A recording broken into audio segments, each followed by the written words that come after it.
আজ ৮ মার্চ আন্তর্জাতিক নারী দিবস।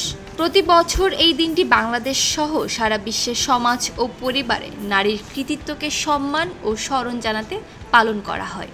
দেশ জুড়ে তোলপাড় ওয়ালটন ফ্রিজ কিনে হতে পারেন মিলেনিয়ার। এছাড়াও রয়েছে লক্ষ লক্ষ টাকার ক্যাশ ভাউচার সহ কোটি টাকার নিশ্চিত উপহার। বিএনপির ভারপ্রাপ্ত চেয়ারম্যান তারেক রহমান এই বিশেষ দিনটিকে কেন্দ্র করে নিজের জীবনের গুরুত্বপূর্ণ ৩ নারীকে নিয়ে ফেসবুকে স্ট্যাটাস দিয়েছেন। শনিবার ৮ মার্চ ভোরে নিজের ভেরিফাইড ফেসবুক পেজে এই স্ট্যাটাস দেন তিনি। তারেক রহমান লিখেছেন, আমার জীবনের সবচেয়ে গুরুত্বপূর্ণ ৩ মানুষ। তাদের জন্য প্রতিটি সুযোগ, সাফল্য এবং সুখ নিশ্চিত করতে চেয়েছি। আমি নিশ্চিত যে আপনারা যারা এটি পড়ছেন তাদের অনেকেই একই অনুভূতি লালন করেন। বাংলাদেশের তরুণী ও নারীরা চারপাশের মানুষের মাধ্যমে ক্ষমতায়িত এবং সমর্থন পাওয়ার অধিকার রাখে। প্রতিটি নারীরই যে কোনো পুরুষের মতো একই মর্যাদা, সুরক্ষা এবং সুযোগ উপভোগ করা উচিত।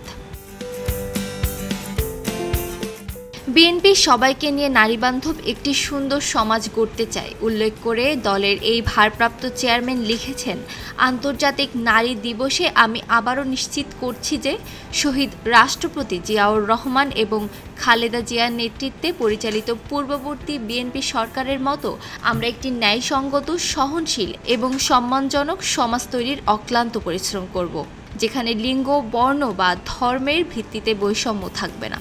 তিনি লিখেছেন, আমাদের মেয়েদেরও আমাদের ছেলেদের মতন সমান সুযোগ থাকা উচিত। তাদের ঘর ছেড়ে বাইরে আসতে হবে। তারা যেন কোনো হয়রানি ছাড়াই ইন্টারনেট ব্যবহার করতে পারে এবং কোনো ভয়ভীতি ছাড়াই নিজেদের মত প্রকাশ করতে পারে। সবশেষে তারেক রহমান লিখেছেন, একটি নিরাপদ এবং সুরক্ষিত সমাজে নারীর সম্ভাবনাকে স্বীকৃতি দেওয়ার মধ্যেই বিএনপির নীতি প্রণয়ন গভীরভাবে প্রথিত। আমাদের পরিবার কার্ড কর্মসূচি, নারী উদ্যোক্তাদের জন্য এসএমই ঋণ, তরুণীদের শিক্ষিত করার জন্য শিক্ষা এবং বৃত্তিমূলক প্রকল্পের মতো উদ্যোগ নারীর ক্ষমতায়নে গুরুত্বপূর্ণ ভূমিকা রেখেছে। আখি আক্তার দোলনা, খবরের কাগজ। সবাই যখন জোয়ারে গা ভাসায়, কেউ কেউ ঘুরে দাঁড়ায়। সময় হারতে শেখালেও কেউ কেউ চ্যালেঞ্জ ছুড়ে দেয়। পক্ষপাতের ভিড়ে আজ থেকে কোনো পক্ষ নয়, খবর হবে নিরপেক্ষ। বানোয়ার তথ্যবাদ, খবর হবে নিখাদ।